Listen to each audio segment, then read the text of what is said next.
Mr. Jones. I'm going to have to get it started, sorry. Sorry. We are called to, don't blame it on Stephen Smoke. Thank you, Jimmy. We're called to order. Appreciate everybody coming out tonight for this Tuesday, March 24th, 2026 Kershaw County Council meeting. So glad to have all of you here. We've been called to order, and we're going to have an invocation pledge of allegiance led by Councilman Danny Cato. Let us pray. Dear Heavenly Father, we just come to you tonight, and we thank you again for all the many blessings you've given us, Lord, for all your grace, your mercy, your love. Dear Heavenly Father, we just thank you for it all.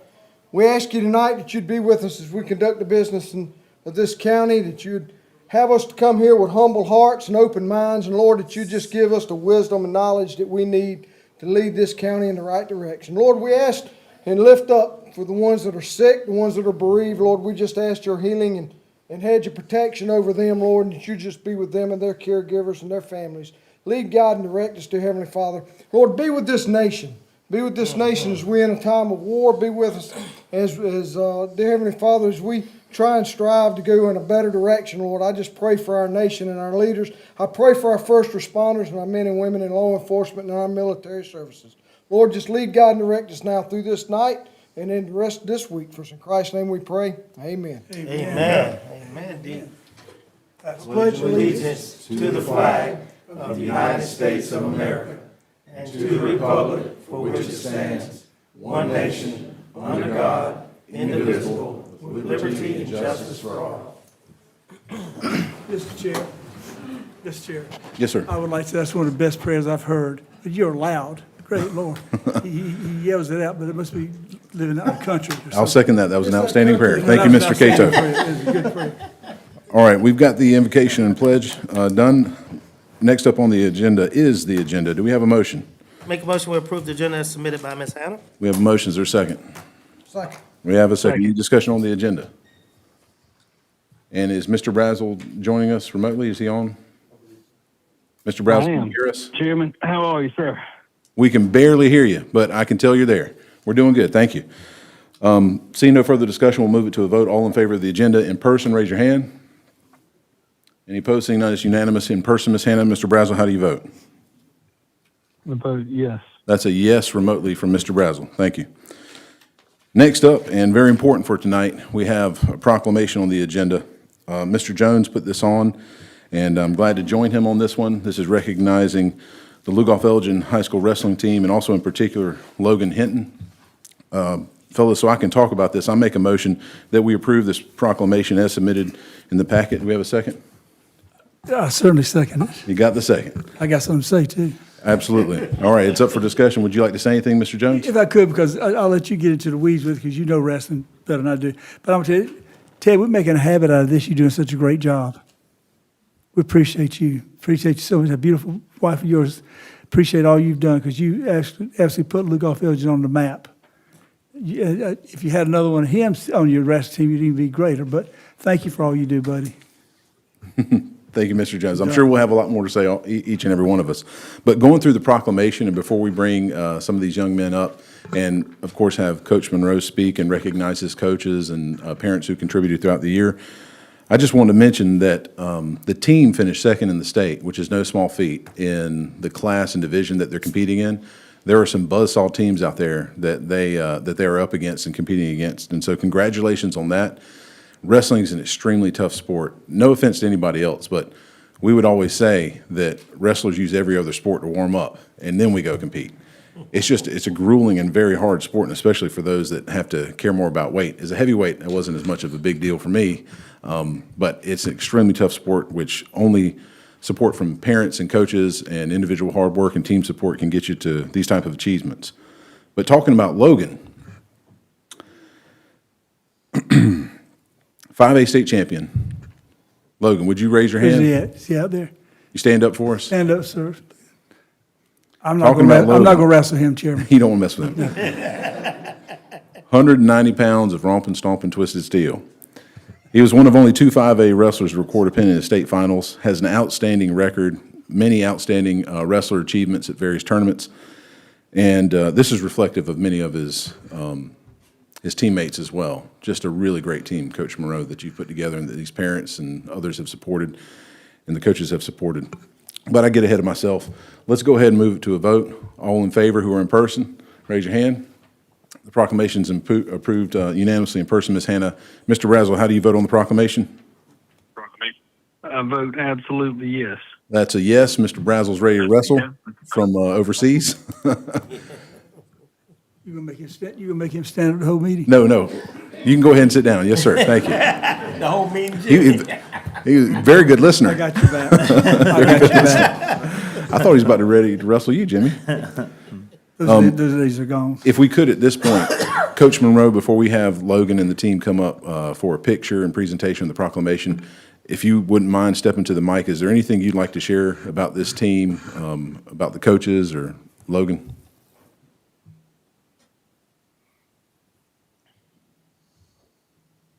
First of all, let me just say that I want to thank the coaches for keeping me in line and making my job a lot easier. And as far as Logan goes, we got some younger coaches that get out there and wrestle around with him because the older coaches, we're not going there. Parents, thank y'all for all the support. Thank y'all for being here. My wife for putting up with me during the season for She should be standing up there with 3 you. years. As far as the team goes, we had a phenomenal season. We lost a couple of starters before the season really even got off the ground, and we were kind of scrambling. We had a couple of guys step up and fill those 138, 144-pound weight classes. One of them's back here right now, Cody Wonder, one of our seniors, and we've got some really, really good senior leadership. Gabe Rush was a north-south wrestler, 3-time state qualifier. He's been one of our leaders, just short of 200 career wins. Wound up being our all-time pins leader. And a lot of these guys were, all-region wrestlers. We had about 8 or 9 of those. And then as far as Logan goes, one of the most dominant seasons that I've seen. Both of his losses came at the Southern Slam, and one of those was to a nationally ranked wrestler that he lost by a couple of points on a controversial call. And then after that tournament, he was absolutely lights out.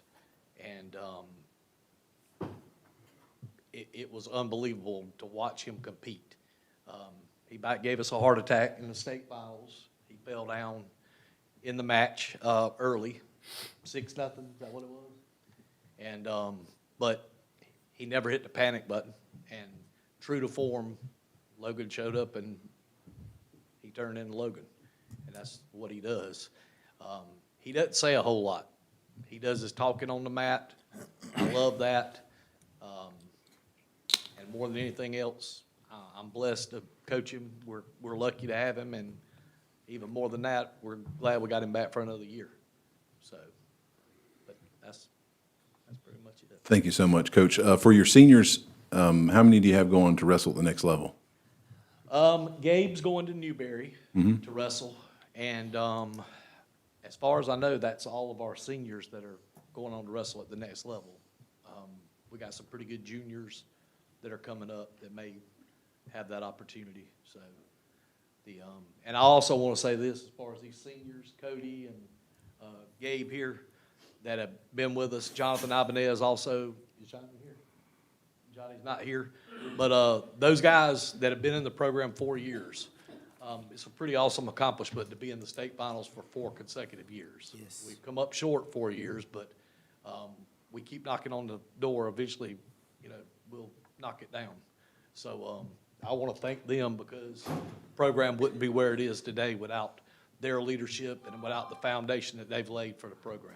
So, Coach, before I hand it off to other council members for any comments or discussion or questions, I just want to mention some of my lifelong dedication to wrestling anyway. I've experienced through Coach Cooper, Coach Karen. You wrestle? I can't see everybody else who's in the back, Mr. Shoemake, but some of these guys have been coaching since I've been in high school, and they're still dedicated to the sport and helping the next generation, work hard and learn the lessons that come from from such a tremendous sport. Councilman, yes, sir, Mr. Jones? I know they hadn't spoken yet, but thank you for giving me one more opportunity. I want to say this to you and to your young folks out there, your men that are wrestling. He wants you to win. He's going to support you when you're winning. But I personally witnessed from the 6th grade through the 10th grade, my son lost so many matches, we're going to write a book on how to get pinned in 2 seconds. But he never quit. And what he learned from Coach Monroe in your wrestling team, my son worked out as hard as anybody there. He accomplished his setting goals. And when he went to college, 2 bachelor degrees. When he went to Carnegie Mellon on a 95-cent ride, and he's a wonderful musician. But he'll tell you in a minute, he runs ultra marathons right now. And he'll tell you that he trains based on what he learned from Coach Monroe. That was the biggest factor of his life, was Ted Monroe. So even though he may not have won at that, he never gave up, and that's the point. He never gave up on my son either, just because he wasn't a starring champion. Thank you, Ted, personally. And you too, Mr. Lara. Thank you so much, Thank you, Ben. Mr. Jones. Mr. Cato, please.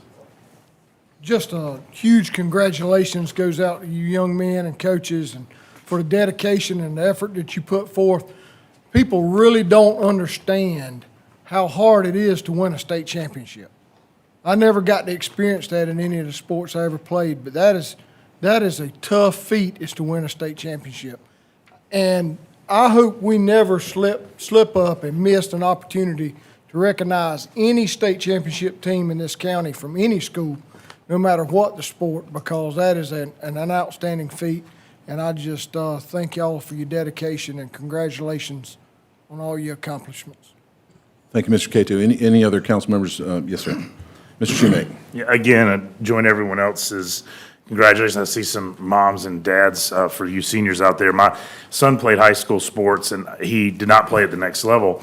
But I'll tell you, just in this year that he's been, since he's graduated, what I've noticed is the lifelong friendships that I can tell he's already developed. So for you young men, you know, even if this is your last year wrestling, you're developing a network that's going to last forever. I see it with my friend Ben over here. The people he wrestled with, he's still close to, and that will be the foundation of your professional success and your personal, network for the rest of your life. And Coach Monroe, you've done a great job, and I would just like to say to Coach Monroe specifically, you've obviously put together an amazing wrestling program. That's beyond anyone's dispute. But my daughter has had you as a teacher, and I will tell you that you're also an exceptional educator. And, it's one thing to be a great coach, but to be a great coach and a great educator, you are a massive asset to Lugoff-Elgin High School and our community. So thank you, sir. Thank you, Mr. Shoemake. Mr. Tucker? You do know he's coming over to Camden next year, right? No. I'm just kidding. Sammy, stop it. I just had to say that. Congratulations to the Lugoff-Elgin High School wrestling team. I was sitting here, Mr. Chairman, and I kind of want to read this whole proclamation because it's full of such good stuff. But I do want to piggyback on what Coach said earlier about you seniors being there 4 straight years. That is an amazing achievement within itself. It's hard to do that on any level, whether it's high school, college, or professionals. So pat yourselves on the back and take the congratulations. And I want to say to all of you, keep your grit, keep your commitment and your determination as you go through life. This sport and all sports that you participate in on the high school levels, even in the rec department when you're coming up, it teaches you how to get along with others. It teaches you how to work out problems and issues. It teaches you how to dig in deep when no one else may have the faith that you can do it, that you can dig in and actually, I call it a gut check. Check your gut and make things happen that people have probably counted you out for. So with your support team and all the folks that love you over the years, stay steady on your feet and stay focused. Congratulations. Thank you, Mr. Tucker. Mr. Brazel, anything to share, comments for discussion remotely? Yeah, sorry, I obviously can't see anyone, but I wanted to offer congratulations to the coaches, to the students. Mr. Brazel, we can barely hear you. Is there any way you can get closer to the mic, or maybe we can turn the volume up a little more? Yes, sir. Try again. Can you hear me? So I just wanted to offer congratulations to the coaching staff, all of the coaches, all of the teammates. What a great achievement. You guys, y'all will remember this when you're much older. You'll look back, much like we do now. I wanted to add that Rick J is with me, and he wanted to offer his congratulations as well, as we are both away together on work. So he was a wrestler much like Chairman Connell, and I know that's special to him too. So so proud of you guys. Thank you, Mr. Brazel. Hudson J's dad is there as well, sharing congratulations. Before we bring you up, I'll just share lastly, and this is maybe a little bit of a tough piece of advice, but I think it'll help you win next year. Everybody out there's got a mama and daddy generally that loves them.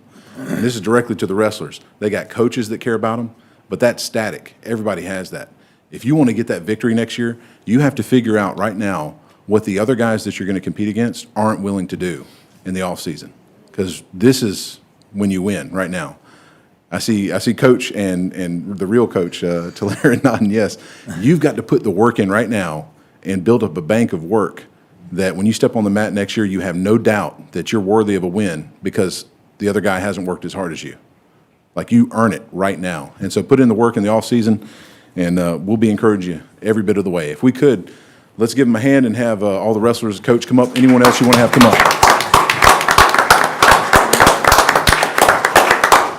Mr. Chairman, Yes, sir. they are going to 4A, so they can whip up on some more folks in 4A.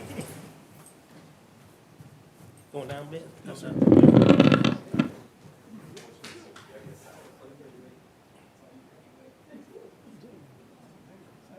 Come on, we'll stay up. Since there's so many of them. Now, you hang that on I love you wall there, Logan. Where do you hide that 190 pounds at? Lean and, hey, lean and mean, that's what he. What'd you weigh in high school, Ben? 215 first 2 years, 240. Come on up, come on.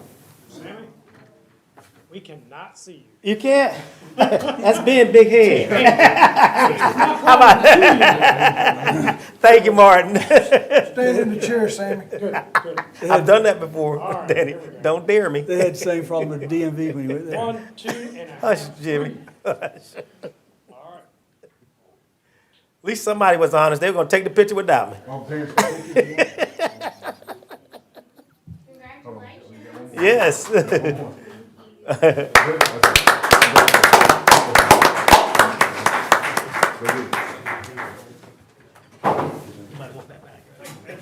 Well, that's Russell's. Hey, Coach. How you doing? Yeah, nice. Thanks, Chairman. Thanks, Councilman Jones. Appreciate y'all doing Yep, that. thank you, guys. Absolutely, absolutely. We'll give them a moment to clear out.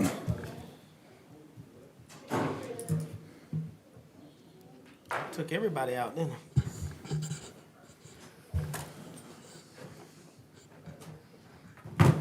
Thank you very much, Mr. Steve Jones. Smoke is still here, too. Yes, sir, he is. Thank you very much, Mr. Jones, for that. That moves us back onto the agenda. We're on to public comments. Mr. DeBose, do we have anyone signed up? Yes, there are 3 speakers signed for public comments. Yes, sir. Mr. DeBose, who do we have first? First speaker is Chris Kriminger, EMS response times. Thank you, Ms. Kriminger. Be glad to hear from you. You've got 5 minutes. Good evening, gentlemen. Thank you for your time. My name is Chris Kriminger, and I live and own a business on Lake Watery. I'd like to touch on a subject that has been discussed here before at the council meetings, emergency services.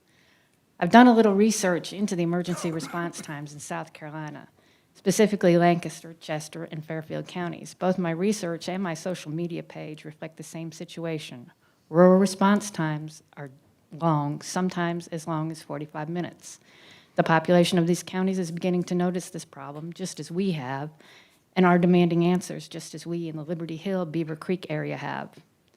Chester County has about half the residents of Kershaw County. Their solution is to configure or reconfigure an existing fire station in the West Chester Fire District to an ambulance station to serve the western half of the county. Lancaster County has twice the residents of Kershaw County, and one of the solutions proposed by the fire service itself is to train their firefighters to be EMTs. This proposal is actually before the Lancaster County Council right now. I have not been able to find any information on Fairfield County, whose difficulties with EMS fire response is a whole lot different than ours. Kershaw, Lancaster, and Chester counties at least have a hospital. Fairfield does not. I imagine their challenges are pretty hard to overcome and couldn't begin to think of how they would mitigate these challenges.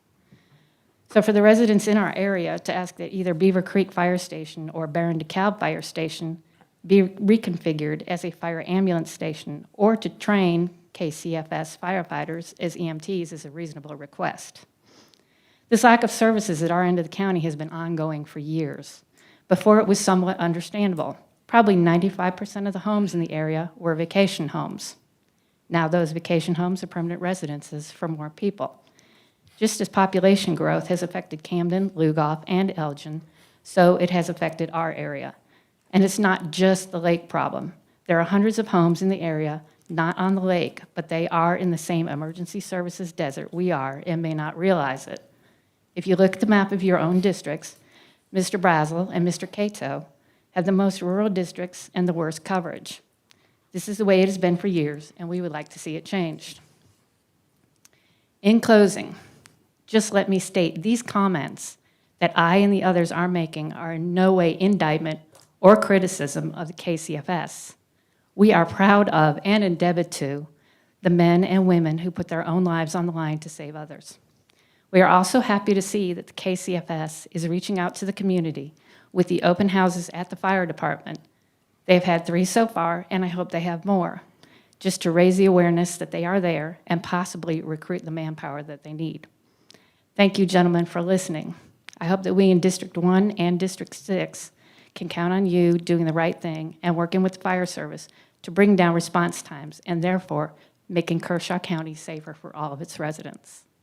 And I would like to request that my written comments be put into the meeting minutes. Thank you, Ms. Grimminger.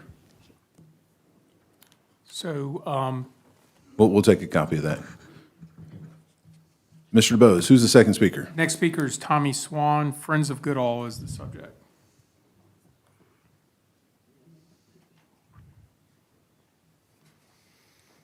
Yes, sir, Mr. Swan. Good evening, Mr. Councilman. Tommy Swan, I'm president of Friends of Goodall State Park. And our nonprofit organization is partnering with the state parks and Friends of Goodall State Park and the betterment of the park for improvements and things like that.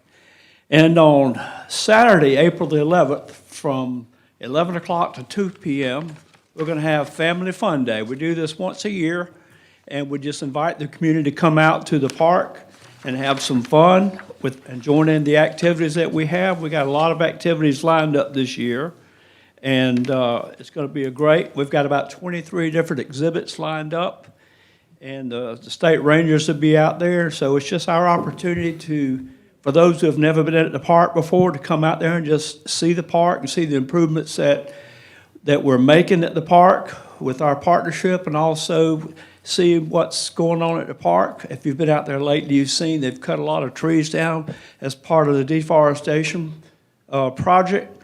And from that, we're going to be able to double the length of the walking trails out there. So for East Camden, that's a great improvement. It gives them a place to go to. So we're looking forward to hosting this event.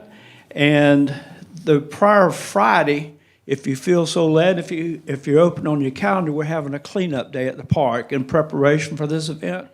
And we invite the public just to come out there and do a little bit of light cleanup and join us with the parks and the rangers and help us clean up and get ready for it. We're proud of this park.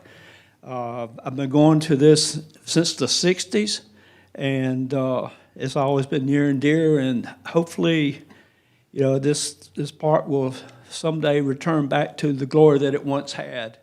And we're seeing improvements bearing fruit, so the attendance is really going up. And thank you for your support of the park, and we hope to see you out there. Come out there and join us. What was that date again? It's April 3rd? Saturday, April the 11th is the Family Fun Day. Friday, April the 3rd is the Park Cleanup Day. And that's from 9 o'clock to 12. But, I know it's getting beautiful out there. Thank you so much. well, you're very welcome. Thanks for coming out tonight. Next speaker is Melody Harden. The subject is pecan orchard. Yes, ma'am.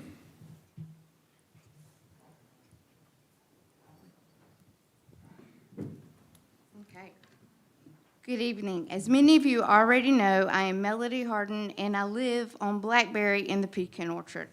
I'm speaking tonight regarding the lack of response we are receiving from the county administrator, staff, and county council regarding Phase 1 and work to be completed in the Pecan Orchard. On March the 10th, after attending county council meeting and not hearing an update regarding Phase 1, I emailed the county admin, staff, and county council regarding conflicting information and lack of updates we in the Pecan Orchard are receiving. For those that have not read the email, I will provide a few examples of some conflicting information we're receiving. On January the 14th, Mr. Tepler or staff emailed that plans were to begin at the end of January and included a groundbreaking of the project for the 1st of June, at no point indicating funds were an issue. On February the 20th, at a meeting with county staff, we discussed many items, including several hurdles that need to be addressed before Phase 1 can begin. One of the issues being the vacant lot on Blackberry and a small mention regarding the expense. On February 24th, at the Finance Committee meeting, it was clear a big issue is funds for the work to begin. From the discussions, it appeared that the estimates were close to or more than double the original amount that County Council approved for the work to be completed. The same day, February 24th, at the County Council meeting, there was a quick discussion regarding the finance meeting and the fact that additional funds would be needed. At that meeting, it was stated that an update showing what funds would need to be completed for Phase 1 would be provided at the next County Council meeting, which would have been March the 10th. On March the 6th, we were provided an update stating work is continuing with utilities and engineers planning to relocate utility lines and water lines. This March 6th update stated when the work is complete, Mr. Templer anticipates progress with, quote, shovels in the ground for the drainage issues. These are just some of the conflicting updates we're receiving that are concerning and bring up questions. Also, the lack of responses we are receiving is frustrating and unacceptable. Every email since March the 10th has included Mr. Templer, Mr. Blanchard, county staff, as well as all county council members. After receiving the update from Mr. Templer on March the 6th, myself and two others emailed with questions and concerns. According to my email records, none of us have received a response with answers. I proceeded to email again on March 16th, since I had not received a response, to follow up on my questions and to request a weekly update. We did receive an update on March 18th from Mr. Tepler, but unfortunately it didn't provide any real updates. He stated that the allocated funds were there and basically maintenance on Blackberry is being done. Again, several emails with questions, and as of today, we have not received a response. The issues and questions I had that Mr. Tepler's staff and/or County Council have not addressed are, first one, I'm aware that County Council allocated $350,000 to complete construction, but my understanding is that almost half of those funds have already been spent on engineering and surveying. That leaves approximately $200,000 approved for the project. County staff has not addressed this in any of our updates. Yet at the Finance Committee meeting on February 24th, it was clear that there were not enough funds allocated to complete the entirety of Phase 1. Why did the Finance Committee not provide any update during the March 10th County Council meeting? If not at the meeting, why hasn't this been discussed with Mr. Templer? And if it has, why hasn't he updated us with this important information? If there are insufficient funds to complete Phase 1, why are the utility and water lines currently in the process of being moved? Again, let me remind you, during this process, many of us will be losing part of our front yards, flower beds, and pecan trees that cannot be replaced.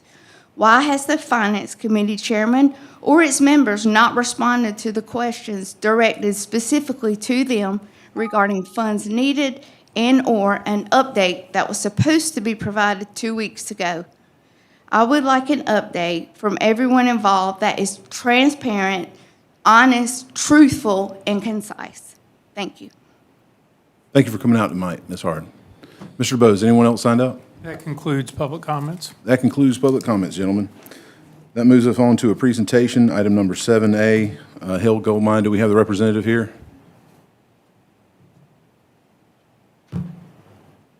I don't see the representative here.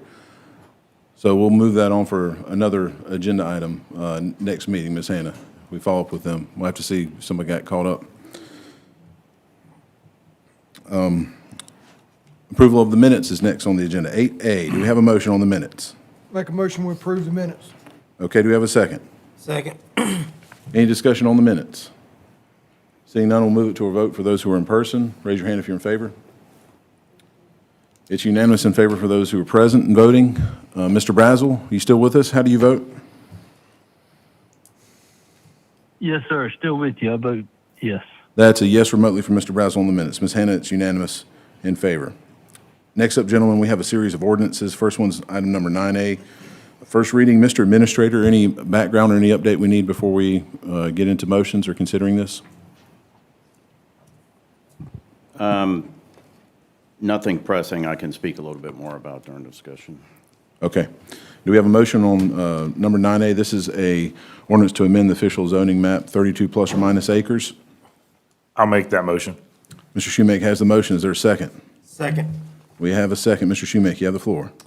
Yeah, this is the motor park, right, Danny? Yes, sir. Yeah, so basically this ordinance is, they've come before us a couple of times as they've purchased property adjacent to their land to rezone that property. Basically, it allows them to create buffers. They need to rezone it in order to purchase it. Obviously, to the extent they grow, it's land for them to grow into. So what this fundamentally is a chance for a very, very good business that's been doing great things for Kershaw County to have a buffer into which it can expand in the future. So I think that's the short version of it and why I support it. Thank you. Mr. Tucker? Yes, I see Mr. Corley's out there who's representing that old motor park up there. Y'all had a house full Saturday when I rode up through there Sunday. But I think this is a great partner and economic development opportunity for the citizens of Kershaw County. And they've been good neighbors to the folks by them. They've either purchased their property or have been very respectful to running in hours and operation that makes sense, that does not make a bad neighbor. So thanks, and I'm in support of this tonight. Thank you, Mr. Tucker. Council members who are present, any other discussion, comments, questions? I think we need to note that the land surrounding this is also already in GD, if I'm correct. Is that correct? Correct. Everything in the motor park plot, so it would basically just be expanding that footprint. So the contiguous usage are certainly GD. Yep, so it isn't spot zoning or any of those other issues. Thank you, Mr. Cato. Mr. Jones? Just a couple of questions. I absolutely support this, but I have some questions. Mr. DeBose, was there a planning commission meeting? Did they get to review this, or they don't have to? Yes, this went before the Planning Commission. They held the public hearing. No speakers came to the public hearing, and Planning Commission, I believe, recommended a map change unanimously to council. Very good. Thank you all. Thank you, Mr. Jones. Mr. Brazel, any comments or discussion remotely? No, not amount to anything. I support it and understand all the reasons why. Thank you. Okay. Seeing no further discussion from those who are present, we'll go ahead and have your vote. Mr. Brazel, how do you vote remotely on 9A? Yeah, I vote in favor of. That's a yes remotely from Mr. Brazel, Ms. Hannah. And for those who are present and voting, raise your hand if you're in favor. It's unanimous in favor. And we would excuse Mr. Tomlinson tonight. He had a family obligation in honor of Mary Elizabeth, who, of course, passed away last year. That takes us on to item number 9B, another first reading. Anything before we get going, Mr. Administrator? No, Mr. Chair, members of council, it's just a text amendment redefining a guest lodge from 4 bedrooms to not exceeding 24. Okay. Do we have a motion on 9B, first reading? I'll make a motion to approve. Mr. Cato has a motion. Is there a second? I'll second. Mr. Schumake has a motion. Mr. Cato, you've got the floor. I just think that it's talking about guest facilities. This is not any kind of housing developments or anything of that nature. This is more of a guest facility where somebody would come and stay and visit our county. So I think this would be useful and beneficial to Kershaw County. Okay, thank you, Mr. Cato. Mr. Schumake, you have the second?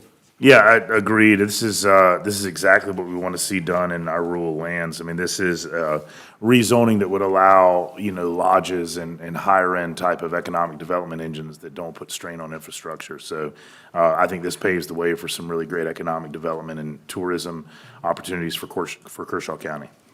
Thank you, gentlemen. And I'll just note that the applicant has made the representative, Mr. Smoke, available tonight if the council has any questions or any comments that he might need to respond to. He's here if y'all need him. I have some questions for him. Of course. Mr. Smoke, please come on up. Mr. Jones. Can I start? I served 8 years with that man, folks, standing right there, and he and I went at it head to toe. It's good to see you. I don't think you've been back in this room till now.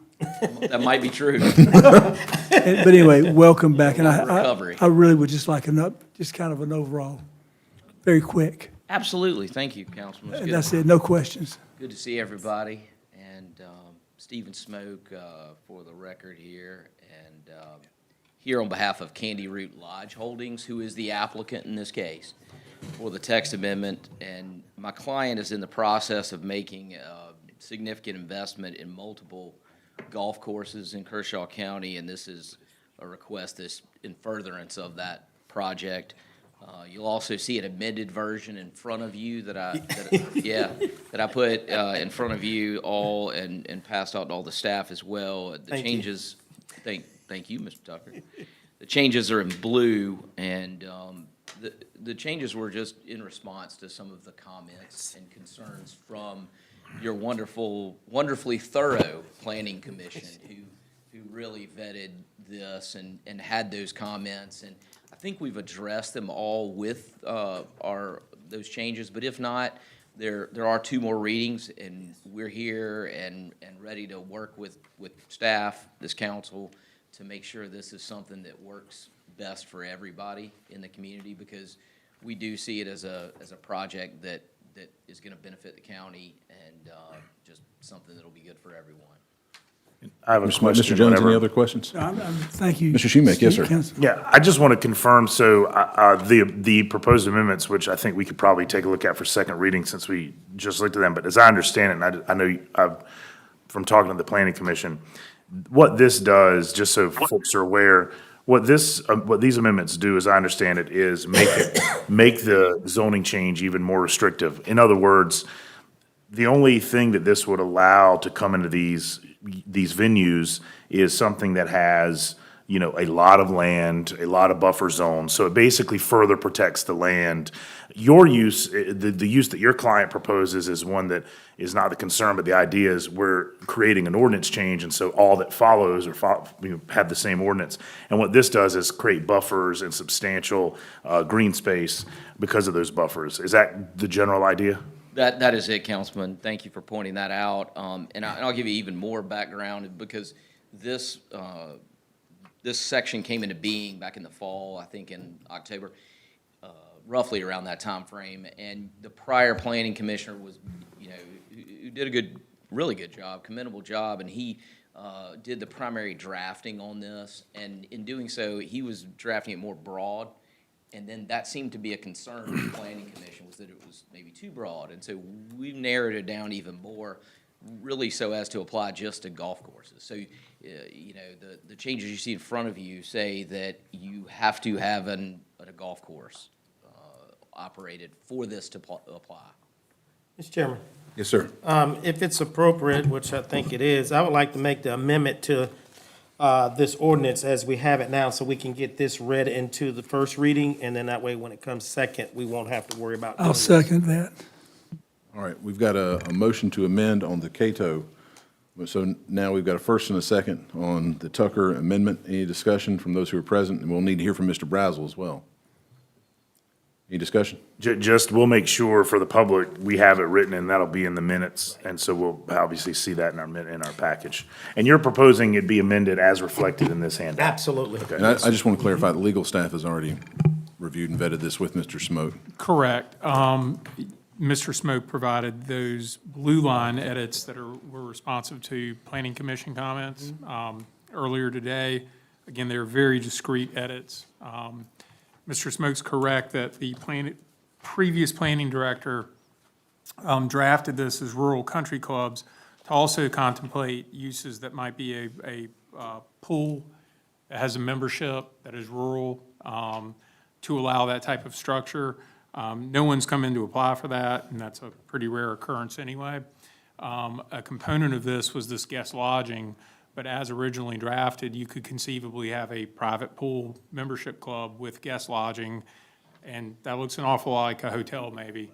So what Mr. Smoke did from the original draft is really kind of remove those other components. Instead of having it be broadly rural country clubs, it is now rural golf clubs, rural golf resorts.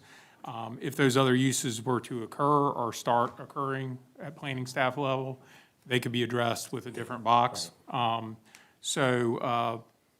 that's the legal input on it. Again, no real heartburn about the proposed edits. A small matter that Mr. Smoke and I will discuss as far as just sharpening the pencil on one little aspect I picked up on, but nothing substantive that would affect real development. Thank you, Mr. DeBose. Any other discussion from those who are present? Good stuff, Stephen. Mr. Brazel, anything remotely?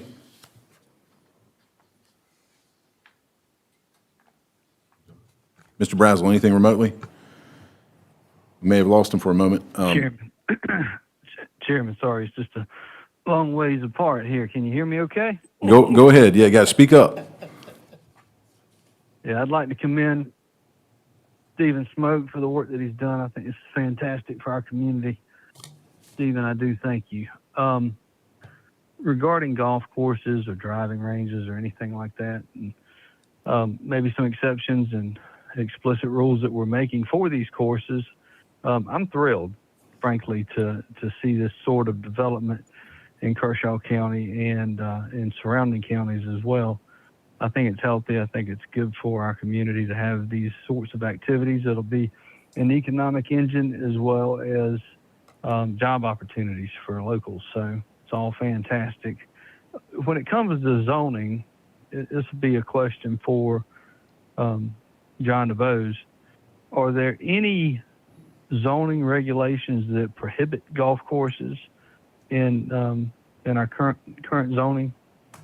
Yeah, so our allowed use chart, and the interim director, Mr. Hoover, may be able to speak to this off the top of his head more explicitly, but one of the issues that kind of led to this is that this wasn't a use that was allowed in these rural districts as conceived. So if there's any desire by council to more holistically look at regulations around golf courses countywide, as far as where they're allowed uses or not, certainly something that staff and administration and legal can explore. Yeah, the setup that applicant wanted to pursue and other similarly situated applicants under the regulations last September, August could not have occurred. The October amendments made these uses more of a possibility.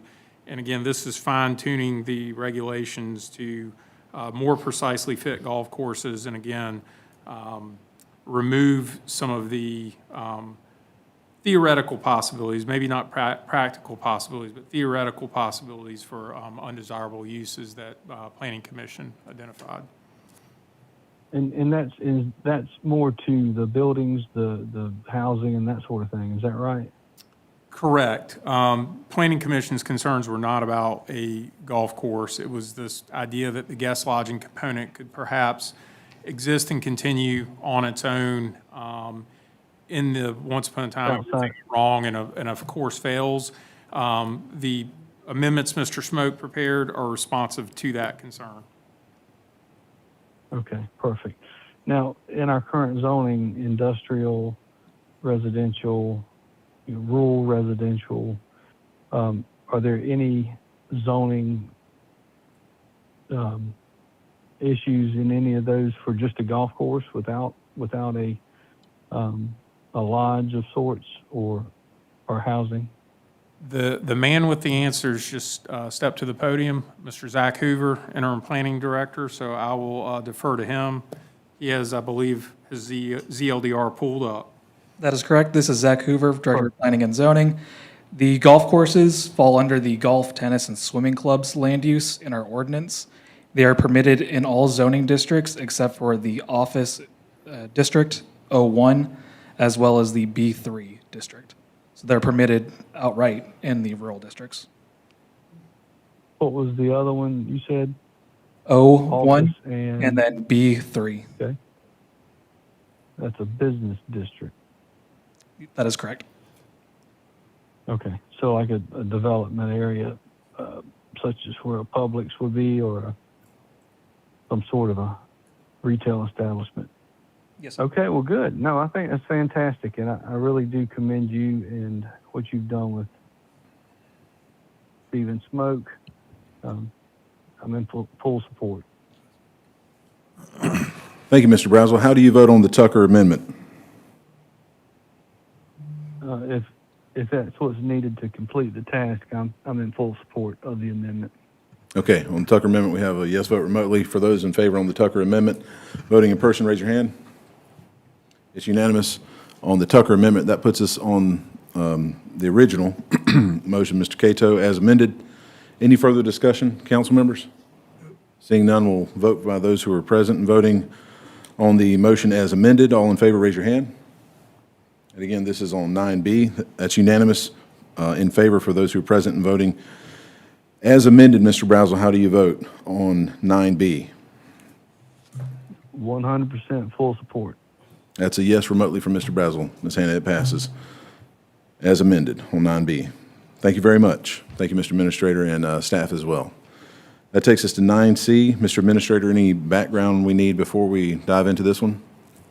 Mr. Chair, members of council, you have before you just an ordinance that is going to complement the city's ordinance on what we would consider aggressive panhandling, where it would use any intimidation or coercion to, or making any citizen feel compelled to hand over something that they wouldn't normally want to in the setting of panhandling.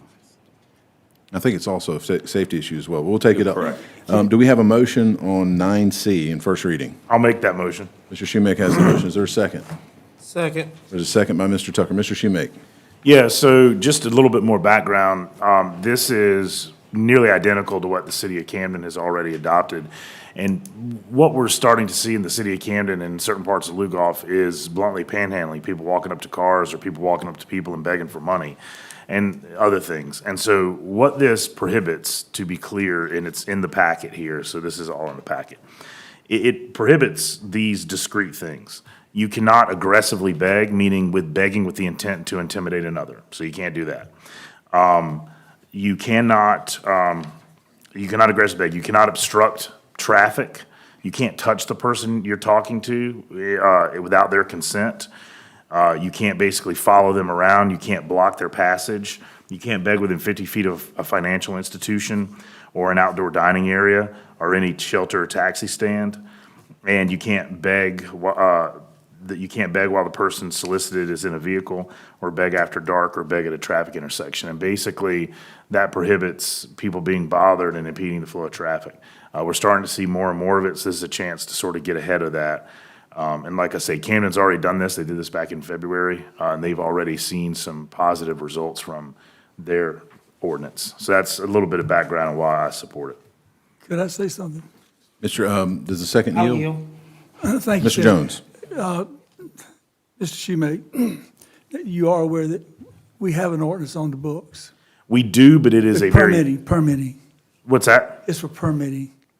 Like a panhandle, if someone wants to come and set up a hot dog shop, or they want to set up, a roadside, as long as it's not fruit or something like that that's exempted or accepted by the state, but they have to come and get a permit. They can only get 1 or 2 a year. They have to give us so much of a notice. So I think this is good stuff. I support it, but I would like that to be brought up so we can all understand that we do have, and actually, we really stopped a lot of it over in Lugoff whenever I call it the Powers Dykes bill, because every time they would show up at McDonald's, Robbie Powers would call me fussing. God, he'd be fussing. And then Heather Dykes would be doing the same thing.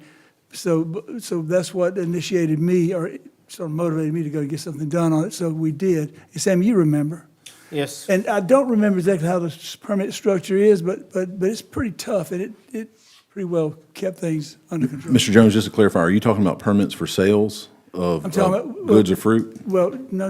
I know fruit and things like that are exempted. This was just them setting up, whether it's panhandling, roadside vendor, whatever, you had them doing couches, you Okay. had them collecting money for the churches.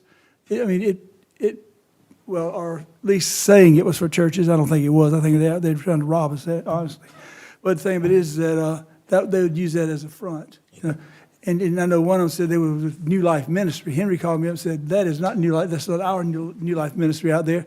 It's got to be somebody from out of town. And it was someone from out of town. But anyway, I think this is good, but I wish we had a copy of that to show what it is so we could bring it up to date as well. Let's get that before second reading. Yeah, sounds good. Yeah, I'm familiar with the prohibition in the county code, and you're correct, Mr. Jones. There is a structure that allows for organized, permitted, like fundraising solicitations by 501c3s, exactly as you've described, with some advance notice and permitting. This explicitly addresses matters outside of that, and under the conflict of law provisions, those permits would still be available to people wanting to pursue them for those kind of legitimate solicitations. Yeah, but. I like this. Derek, I like this a lot. I mean, I don't know who did it, but I just want to make sure. Well, Camden Bluntly, and I got to give it to our folks in legal. I mean, they did the heavy lifting on this. Sure, but this is good stuff, and I'm glad to see it. I'll make a point on that kind of parallel passage, Mr. Jones, to print copies for council at next meeting, just informationally, and have those at y'all's seats. Thank you. And maybe even, John, look at, in this section 2434, maybe we could even add just a couple of lines just to be expressed that this doesn't, because it's a conflict of laws provision anyway, that does not conflict with the ability to get a permit sanctioned by the county. We'll explicitly call out those sections dealing with that permitting system. Yeah, we can do that. That's a perfect spot for it. Mr. Tucker, you have the second. Yes, thank you, Mr. Chair. Mr. DeBose, I had a question underneath 2432. So, item I, beg while the person is being solicited in a vehicle, and then item L, beg at a traffic intersection, which causes drivers to be distracted. I'm concerned about that because when we do boots and badges, as Councilman Jones just brought up, you're at 34 number 1, you're at the Millen intersection, you're at DeKalb Street, which is US 1 and 521 and Broad Street. Those are great fundraisers. How do we address those issues when you're doing?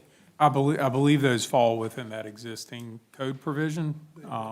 And again, to Mr. Shoemake's point and request that some verbiage to that end be added to 2434, just to make it crystal clear that this in no way intends to overrule or modify that, that'll exist as a separate bucket of allowable activity, again, if permitted, in advance so It'll that help. safety can be provided for you. Yeah. And they'd have to be permit, I mean, that's the thing, like, even those things need to be permitted, because that way the county knows they're happening, and that way if the police do get a call, I mean, if they're not the ones doing it, they can say, oh, that's a permitted activity. Because I think it's nothing more frustrating. I don't know if y'all experienced this before, but when I was doing a lot of driving with students, I can jump off at the 98 trying to get home, and the line's already long and frustrated. And then you got my guy, he's at the bottom ramp by the stop sign, and the city says, well, he's not in the city, he's on the I-20. Well, technically, they're right, because if an accident happens on I-20, Highway Patrol will be called to work it. And then Highway Patrol won't do anything with him because he's not on the interstate. You know, pedestrians are prohibited to be on the interstate. So he's right there in that donut hole where he's safe. So I'm happy to see an ordinance like this that address that. And I don't have a problem with people panhandling. I just don't want it in our neck of the woods. Any further discussion or comments from council who are At least present? you're honest, Sam, Yes, I am. on that. Mr. Cato? No? No, I have nothing. Before we go remote, Mr. Brazel, I've heard that it's become a safety issue, particularly in yield lanes and, you know, those fast merging areas where people are leaning over and either just about getting clipped or actually getting clipped and causing other issues. Mr. Brazel, any comments or discussion remotely? Chairman, no, I'm in agreement with most of everything I'm hearing tonight, so no comments. Okay, I'll go ahead and get your vote remotely. How do you vote on 9C? Yeah, I vote yes. Ms. Hannah, that's a yes remotely for Mr. Brazel. For those who are present and voting, raise your hand if you're in favor. Ms. Hannah, it's unanimous in favor and passes first reading on 9C. Chairman, Yes, sir. there's never been a time that we have a call that the sheriff did not respond or send somebody out there.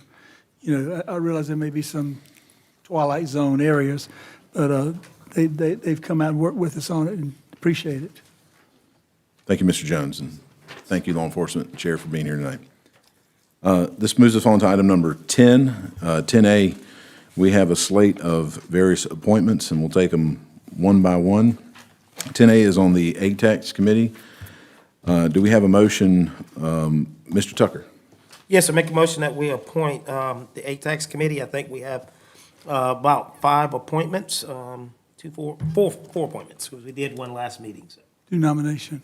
My nomination is going to be Mr. Deep Patel. On my motion to appoint. Yes, sir. Is there a second on the motion? Yeah, I'll second. Okay, Mr. Jones has a second. Mr. Tucker, anything further on Mr. Patel's appointment? No, thank you. Just a fine individual, very busy in the city and in the county. He's a Thomas Sumter graduate along with USC, and he does a lot of good things here in Kershaw County. Thank you, Mr. Tucker. Mr. Jones, you have the second. Anything on Mr. Patel's appointment? No, thank you. Mr. Brazel, anything remotely? I thought we were going to do them all at once. Chairman, no, nothing to add. Thank you. And we can Glad do we've them as a got slate the, unless you have individuals you want to discuss in particular. I'm fine to do it as a slate. I I mean, am we can too. go and pass this one and then do the rest as a slate. Okay, well then, That's why I was Mr. Tucker, if you'll restate your motion, do you have the names of the other individuals? That's what I was looking for. It's in my other packet, but Yeah, they weren't in this packet. Yeah. Mr. Brazel, since you're on, we don't have them in our packet. Can you give us the name of the person that you were nominating? You got him. Well, never mind. We got them. Mr. Tucker, if you'd restate your Yes, motion to include the yes. 4 individuals as a slate for ATAX. yes, I would like to make the following motion as a slate of appointments for District 2, Mr. Deep Patel. For District 4, Shane Duncan. No, you talking about for the ATAX committee? Yes. I was going to, no, that's, well, That's what's, no, We've got a couple. yeah. Okay, let me hear Let me who you- keep Yeah. going, and I may have mixed but I'm up. going to have to readdress that, yeah. Okay. District 1, Casey Brazel. We're good. I know you are. And for District 5, Thomas Mulligan. Junior. Those are the 4 individuals. All right, so that's the motion as a slate on appointment to the ATAX committee. Do we have a second on the motion? Okay, I want to add to my motion, if you didn't mind. Go ahead. So, District 1, 2, and 3, the terms will expire 3/11 of '29. In Districts 4, 5, and 6, the terms will expire 3/11 of '27. That staggers these terms, so everybody's not depleted one time. And Ms. Hannah, you'll have to keep up with that, so I want to make sure you got those dates. Okay, great. Do you want a second? Who's got A second. We do have a second. Okay, so on the slate, Mr. Tucker, you have the floor. Yes. So I just want to thank all these individuals that have volunteered to do this good work. This is a committee that makes recommendations back to council during budget season. They don't meet that often, but their work is so important to our budget and to our organizations here in Kershaw County. So I want to say thanks to all of the candidates who put their names up to be appointed. Thank you, Mr. Tucker. Mr. Jones, you have the second. Any comments? Good slate of For people. those who are present, any other comments or discussion on the slate appointment? Mr. Brazel, any comments or discussion remotely? I think because it's a slate, I think I'll need to abstain, Mr. DeBose. Yeah, I'd agree. I was going to have you do it individually so you could talk about some of them, but now we're on a slate and your sweetheart's included. It's fine. All right, Mr. Brazel abstaining. We'll just move it to a vote for those who are present.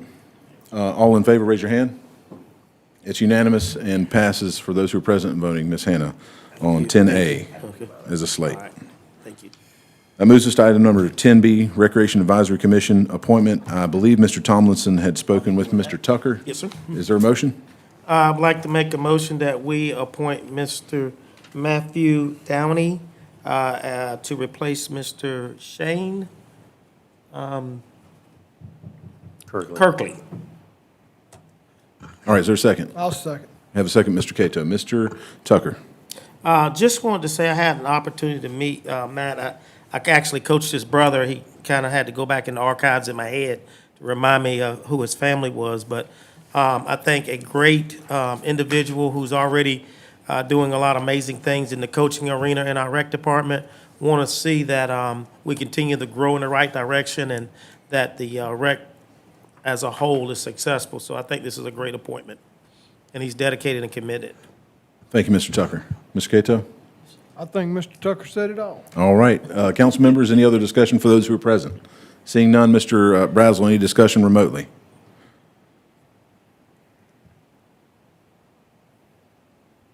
No, sir, I'm sorry. Okay, we'll go ahead and get your vote. How do you vote on 10B, appointment of Matt Downey to the Recreation Advisory Commission? Absolutely. What a fantastic choice. Thank you. That is a yes remotely from Mr. Brazel, Ms. Hannah. And for those who are present and voting, raise your hand if you're in favor. Ms. Hannah, it's unanimous for the record. He is appointed on 10B. And again, thanks to all those who might be listening or see this in the future for volunteering your time to serve. Most of us have full-time jobs up here or significant family obligations otherwise, and we literally cannot do it all without these committees volunteering and stepping up to serve or work with staff on various projects and facets of the county. We just literally couldn't do it. And so we're very grateful for your dedication and service. All right, council member briefings.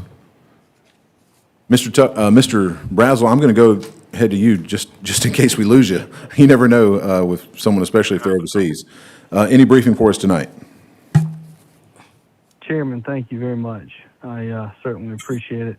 I made a few notes as I've listened to comments from our community. To the pecan orchard, I just want to say that I hear you. We have had some continued discussions that I think are going to be fruitful, and I actually thought we would hear about that tonight, but probably waiting on me to come back. We'll find a way to move the ball forward soon. I would like to mention I've received a complaint about Vincent Road for a second time this year. I know that we have put some money into it.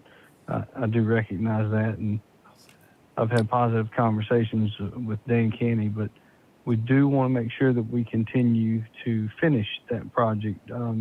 Councilman Cato and I had worked together on that, and I just want to make sure that that's safe and passable.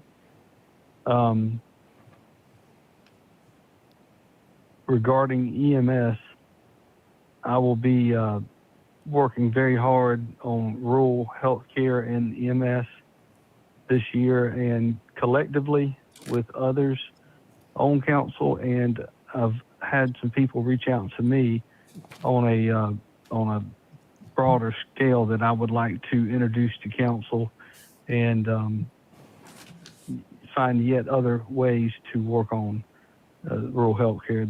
That's going to be a very important topic probably for the next 2 to 4 years. I'd like to set some goals, and I'd like to achieve some goals. I'd like to find a way to have better access complicitly through different agencies. So, also to make mention of Woodward Park, and I think Councilman Cato in your area, there are just a few things that I would like to mention in a general sense that need to be addressed in order to complete some of the nuances of almost a punch list, if you will. I think at Boyd Young Park, there was a wiring issue that needs to be addressed. And at Woodward Park, there's a drainage issue that needs to be addressed. If administration could work with the engineering team that we've employed to solve these problems, I would surely be grateful, as would others. It was fun. Councilman Tucker, myself, and Councilman Thomason were able to meet with junior leadership. Yes. I think that was just last Friday morning. They posted something on Facebook, a great looking bunch of kids. They were in there talking about real topics, and it was really neat to see our next generation of future leaders in council, and just learning some about local government and how it plays a role in everybody's life. So with that, I will conclude my remarks, and I look forward to seeing you all soon. Thank you. Thank you, Mr. Brazel. Mr. Shoemaker, we'll start with you for those who are present. Sure. So a couple of things I just want to piggyback for Councilman Brazel, since he was joining us by phone and wasn't here, and I noticed Councilman Jones. We are going to an executive session related to a contractual matter that affects a discussion of Pecan Orchard. So I fully expect to have some comments about Pecan Orchard after that executive session, but we have to have a discussion about a potential contractual issue. And probably a vote, but I don't want to get into that till we got to the motion. But yeah, so there will be something on Pecan Orchard after executive session. Folks sitting out there. Right. Well, that's why I wanted to say that. So I wanted to make that clear. But in terms of the other stuff, I don't really have much else. Again, Sheriff Bone, thank you for joining us tonight. Appreciate you as always. And our Planning Commission Chairman, Jonathan Proctor's here. He and I were doing some media stuff about some of the growth ordinances. We'll have a Smart Growth Committee meeting later this week, and we've got a lot on that agenda. So I want to thank Councilman Tomlinson, Mr. Proctor, Mr. Horton, Miss Jackie, and Billy Smith, and Stephen Smoke, who've been wonderful on that committee. And we'll have some big stuff to talk about soon. And that's all I have right now. Thank you, Mr. Shoemaker. Mr. Tucker. Thank you, Mr. Chairman. Yeah, great stuff. So the folks from Pecan Orchards, when we go in executive session, please don't leave. Stay till the end. I want to thank Councilman Brazel and also Councilman Thomason for junior leadership. We miss Councilman Shoemate. He normally is a pillar on that particular day to always come in here. College of Charleston with my daughter. But that's right. You were doing things that you need to do as a father, and we respect that. But it's a great class, and it's a great opportunity to interact and be with our young people. And just to give you a little brief synopsis on what took place. So we didn't call them by their names. We actually gave them the council members' names. So they were either Mr. Councilwoman or like, it was actually a gentleman sitting in your chair, so he was Mr. Conair or Mr. Chairman. So Miss Hannah, we had Miss Hannah's clerk to council there, sitting there, and she did a good job, and the administrator and the county attorney. So just want to say that went over well. Ms. Hannah, I didn't get a chance to say it during the approval of the minutes, but thank you for the great job that you always do. And I appreciate the way you laid this out, you and Mr. DeBose, on the terms as well. Trying to make sure I have covered everything, Mr. Chairman. I know the Cup is this weekend. I will not be attending, but for those who are attending, you have fun, be safe most of all. I think it's supposed to be one of those days where it's not extremely hot, so hopefully you'll have a great time and be able to stay on your feet and actually count horses. That concludes my report. Thank you, Mr. Tucker. Mr. Jones? Thank you so much. I'm glad we cleared up about the pecan orchard because that's what you had. I mean, I haven't been involved in the weeds with you guys. I've been letting you do your job because you told me, you gave me a word that we're going to do something and we're going to do the right thing.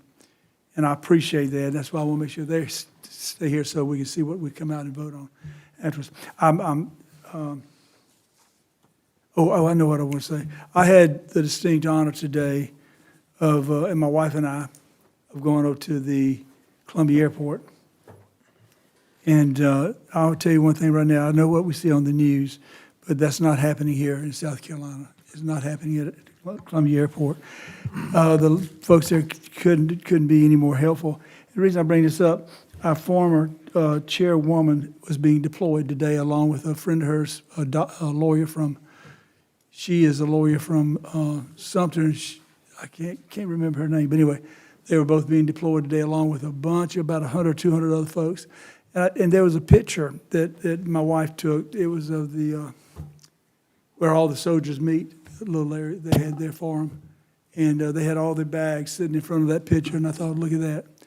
It just melts your heart. Seeing, listen, these guys are 18 and 19 years old, and they're being deployed. Yes. You know, she's on her second deployment. Babies. Yeah. I mean, she got some age on her. I mean, she's about 40 years old. But, I mean, but these kids, these young kids, I mean, it's just heartbreaking, really, especially at that age. But anyway, I'm very proud of our military service. I'm very proud of the people who serve. I'm very proud of me for serving, even though I was a clerk typist. Martin, you've heard that before, I'm sure. But anyway, and I say that joking about I'm very proud to have been a clerk typist. Anyway, even though we have a former Marine sitting down there. But let me just say this to my colleagues, okay? I don't know what's going to happen in executive session, but I want to thank you for, pretty much taking this and bull by the horns and, okay, we're going to get it done. We're going to do it the right way. I'm very appreciative of that. And I'm looking forward to our discussion there and our votes coming out because that is just something that's very important to me. And it certainly ain't about any votes because I don't need anybody's vote anymore. But it's about doing the right thing. And I thank y'all for that. Thank you. Thank you, Mr. Chairman. Thank you, Mr. Jones. Mr. Cato? I'm not used to going last. Right. It kind of shocked me today, got me off my rhythm. I want to follow up on the rec thing. I've had some phone calls about the rec and the ball fields, whether they were being completed, and it's kind of thrown things off schedule. We've had, and I think Danny may touch on this a little bit in his, so I don't want to take nothing away from him, but I did check into this with the fields up at Copeland and the ones over at Boyd Young, and one of the major issues was the winter, 2 weeks of winter weather that we had with the snow and the freezing rain. It set us back on getting the sod ready for opening practices. And of course, we don't want to put people on this sod and destroy thousands of dollars worth of sod. So we're waiting on the sod to take root, which I understand may be fairly close with this warm weather that we had. So that's one of the reasons. The other, I think they had a pump that, for whatever reason, burnt up. I don't know if it was a power surge or whatever the case it was up at Boyd Young, but one of the new pumps burnt up, and they had to come in and replace that. So I just asked to, bear with us. We've got some really nice facilities up there, and I'm speaking for up there because we've not had any facilities like that in a very long time, and they're new and they look awesome.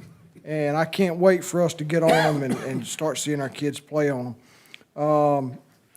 Spring break is next week. I asked that the students and teachers and staff that they have a great spring break, a good safe spring break. Easter will be rolling around before we come back, and I ask that y'all have a great Easter Sunday and enjoy it with with your church family and you enjoy it with your family and friends.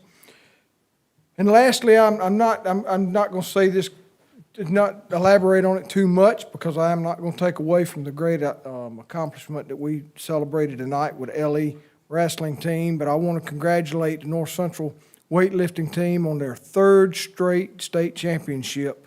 And we will be doing something for them here in the near future. But what a great accomplishment for them, and congratulations to them. That ends my report. Thank you very much, Mr. Cato. Congrats again to the Lugoff Elgin High School wrestling team and all those engaged in athletic activities. It's not necessarily about the wins and losses, but the process of working hard to achieve what you can accomplish in sports. And actually, Mr. Jones, I'll just say, I remember working with your son early on in his wrestling career, and he was a hard worker.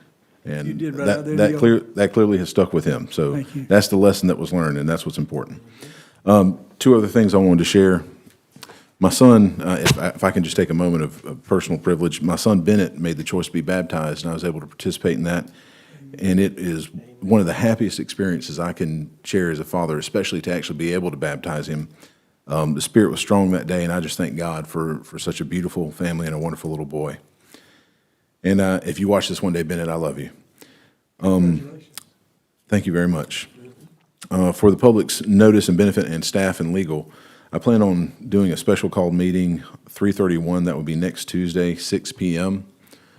This would be a singular issue meeting for the notice that would go out related to growth issues, and we would have a first reading related to the Smart Growth Committee recommendations, I anticipate, and those growth issues and controlling growth and addressing that. That's all I have to report. Mr. Administrator, anything for us? Yes, sir, Mr. Chair, members of council, just a few items. First, I'd like to thank staff across the county as an organization for all the hard work they put in every day, be it EMS or fire, law enforcement, or anyone in this building, the library, the jail. It's a lot of good people doing a lot of hard work, and a lot of it is critical. So, moving on to some park and rec updates. I know Mr. Brazel was talking about a punch list. We always have punch lists for these projects, and I think, I don't remember a time in Kershaw County that we've ever had this many large-scale projects going on, very complex projects, and but they're exciting, and I understand why folks would want to be, playing on these fields sooner rather than later, because they're very nice. But we want to take our time with them and make sure that the sod has set in, to Mr. Cato's point, and that they are playable, so they're durable. We want these to last for as long as they can. We do have some issues here and there, again, with some of the irrigation and things like that, but that's kind of a nice problem, because we've never really done projects in the past with irrigation. So this stands to the longevity of these parks and the beautification of them. So right now, for the most part, with Copeland and up in Bethune, we are waiting on the sod to take place. And again, Mr. Cato mentioned that with the warm weather, I expect a lot of that to start hurrying up and things like that. So we're going to play on them as soon as we can and as soon as they're ready, that's for sure. Let's see, Casey West expansion, the parking expansion is basically done. We've got 70% grass growth over there, so we're removing the silt fences as part of our, we're going to re-roll some of the asphalt in April when that warms up, just to get a smoother application out there. That was part of our punch list out there. So some spring baseball participation numbers, total participation for baseball, 828, softball, 189, for a total of 1,017. That's 143 more participants compared to last year. Wow. So we are growing, and I attribute a lot of that to these new facilities we have. Technical soccer, total participation there was 385. So that's 1,402 total participation numbers for our youth in Kershaw County, which is pretty exciting. Opening ceremonies were this past weekend, so 84 teams took individual and team pictures. Just a lot going on, very busy day for rec and staff out there. 2026 Egg Fest happened, and we had an Easter egg trail, food truck vendors with lemonade and Italian ice and games, and story time from the Kershaw County Library. And we had a total participation out there of 965, which was an additional 350 compared to last year. So a lot of what we're doing in terms of recreation and public engagement with the county is growing. You can attribute that to just natural growth in the county, and again, going back to some of the amenities that we have, it's just going to be top notch, and I look forward to cutting ribbons on the rest of these and getting them going and having them part of the regular rotation for games and events throughout the county. So, and that's all I have, sir. Thank you, Mr. Administrator. Before we move to legal briefing, I would just mention, let's recall on budgeting for Finance Committee or otherwise, as we plan, that we've got a donor willing to pay for conversion, or at least half the cost on conversion for pickleball at West Wateree, and also Boyd Young Boyd Young in Westville. in Westville. I'm not sure if we'll have to take that one at a time and year over year in the budget, but those two, the donor's aware of both of those projects, with West Wateree being the first priority, and then I'd like to address the other one too. Yes. And that moves us to legal briefing. Anything non-privileged, Mr. DeBose? Nothing non-privileged. Okay, that moves us to item number 14, executive session. I seek a motion to enter executive session under SC Code 30-4-70A2 regarding legal briefing of a matter covered by attorney-client privilege. Do we have a motion? Make a motion, we enter executive session. We got a motion. Is there a second? Second. We have a second. Any discussion from those who are present? Seeing none, any discussion from Mr. Brazel remotely? Nope. All right, we'll take your vote, Mr. Brazel, at this time on executive session. Yes. That's a yes remotely from Mr. Brazel. All those who are present and voting, raise your hand if you're in favor. It is unanimous, Ms. Hannah, and we are in executive session. For the public's benefit, we do anticipate a vote after the executive session.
Mr. Russell?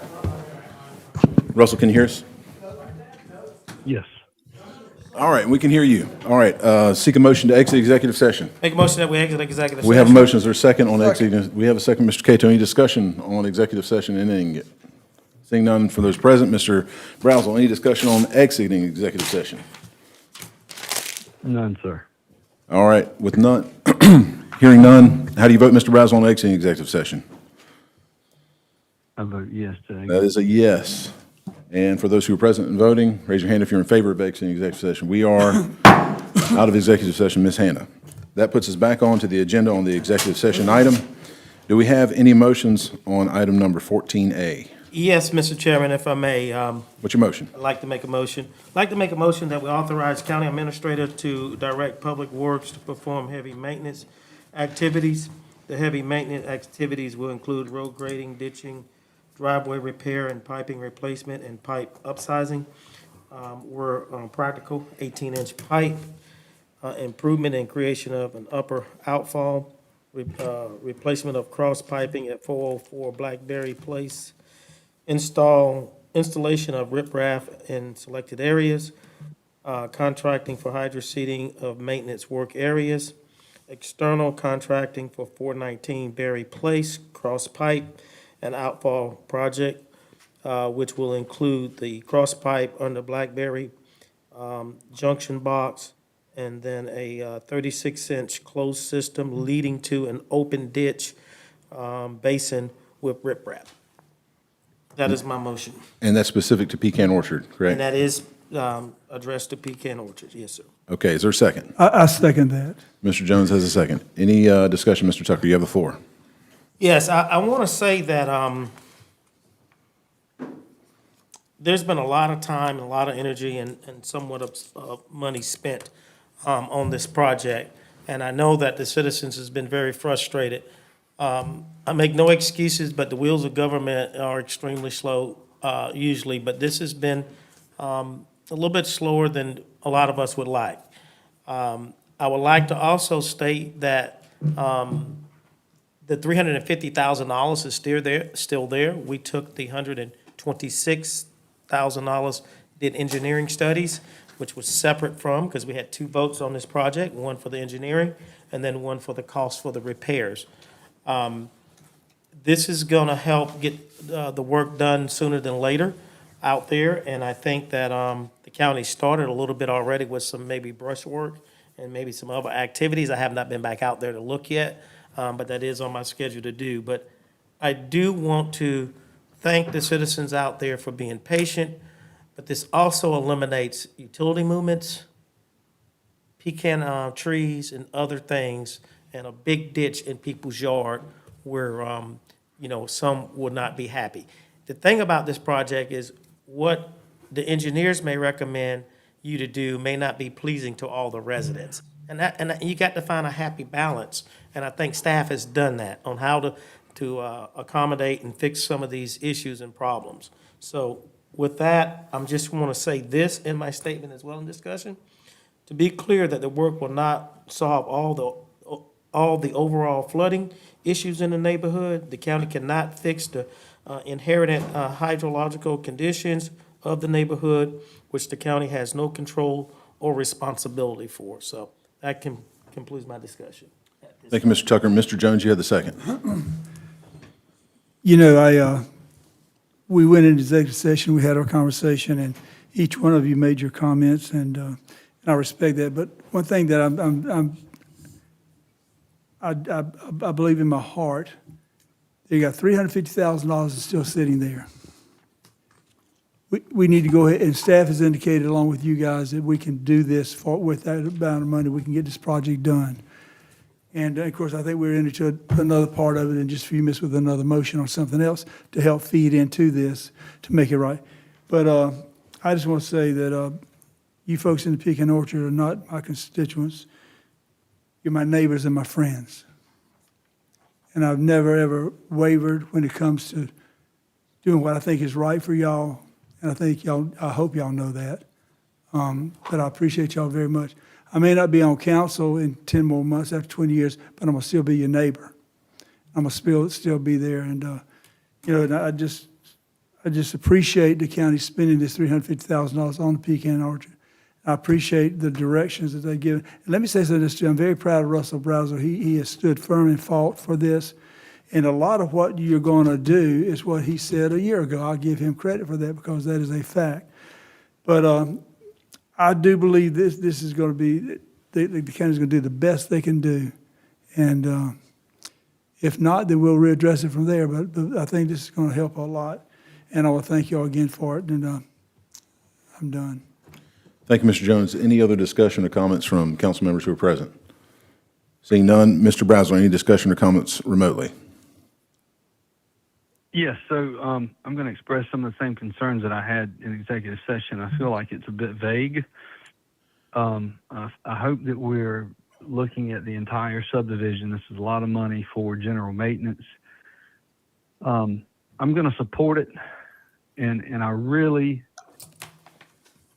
really hopeful that staff is going to follow through and do this right. I know it can be done. I need it to be done and done correctly and done in a timely fashion, because we've talked about this too long. We frankly wasted too much time, and time is money. So I'm ready to get the project started. I'd like for everyone to be met with and discussed with on a personal level. If somebody wants a pipe in their driveway, I want to make sure that we are able to do that. We need to take a very methodical and thorough approach as to how we do this. And I think that was the concern early on, as to how we would approach this. And here we are back at the original thought process. And I'm just hopeful and thankful that we're going to get this done right. And I'm going to make sure that everybody's happy once we get done. And I appreciate everybody's time and consideration and diligence. Thank you, Mr. Brazel. Any further discussion from those who are present? Mr. Chairman. Mr. Tucker. I'd like to make an amendment or restate my motion if Mr. Jones would second it.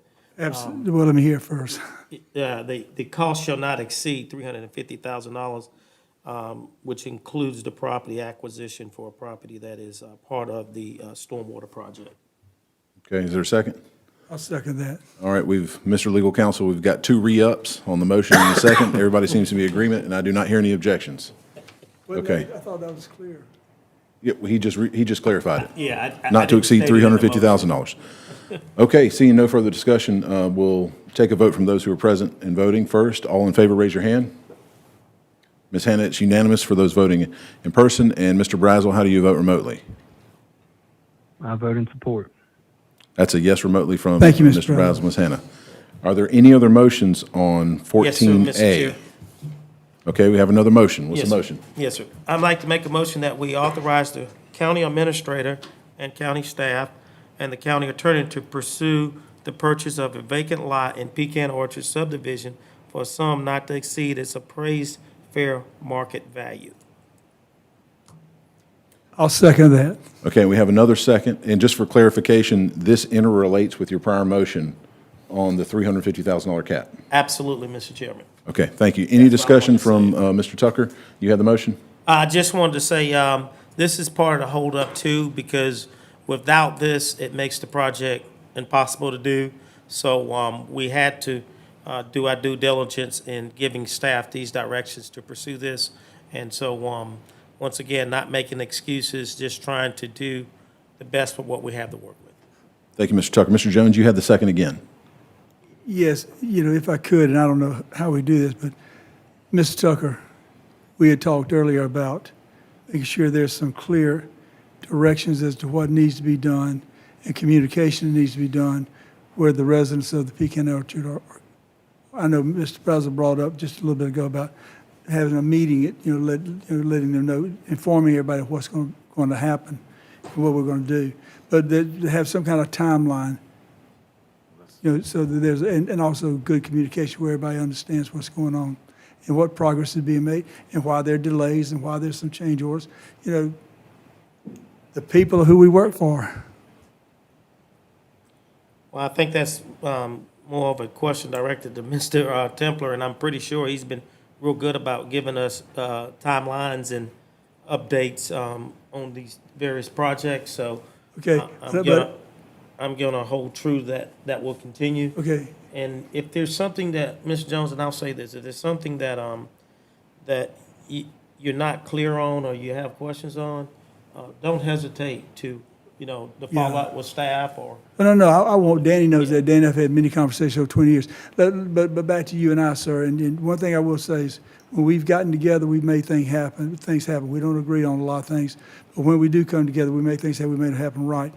What I'm saying is that, you and I had a conversation, and there was going to be, this is going to be said, there's clear instructions as to where we start, when we start, where we are, They have that all written out and documented, staff does, the county administrator, and. Can we make sure we get a copy of that? Yes, sir. Give it to the people at Pecan Orchard so they can also know what to expect. We can get you a copy of that.